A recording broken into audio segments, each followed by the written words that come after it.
باقی رہنے والی نیکی۔ حضرت ابو سعید خدری رضی اللہ عنہ بیان کرتے ہیں کہ رسول اللہ صلی اللہ علیہ وآلہ وسلم نے ارشاد فرمایا، استکثروا من الباقیات الصالحات، باقی رہنے والی نیکیاں بہت زیادہ کرو۔ صحابہ کرام رضی اللہ عنہم نے کہا، اے اللہ کے رسول صلی اللہ علیہ وسلم، وہ نیکیاں کون کون سی ہیں؟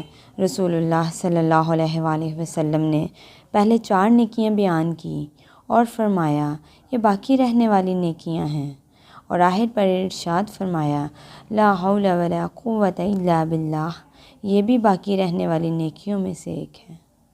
گناہوں کی بخشش کا خزانہ۔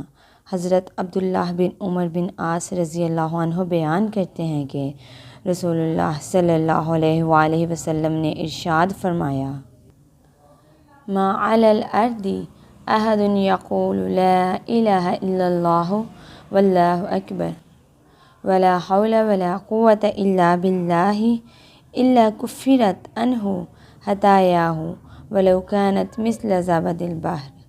جو شخص بھی زمین پر لا الہ الا اللہ واللہ اکبر ولا حول ولا قوت الا باللہ پڑھتا ہے، اللہ سمندر کی جاگ کے برابر گناہ بھی معاف کر دیتے ہیں۔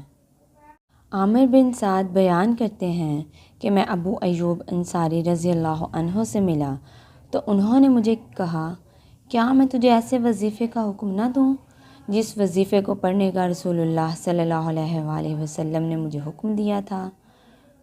مجھے رسول اللہ صلی اللہ علیہ وآلہ وسلم نے حکم دیا تھا کہ ان اکثر من قول لا حول ولا قوت الا باللہ فإنہ کنز من کنوز الجنہ، میں لا حول ولا قوت الا باللہ بہت زیادہ پڑھا کروں کیونکہ یہ جنت کے خزانوں میں سے ایک خزانہ ہے۔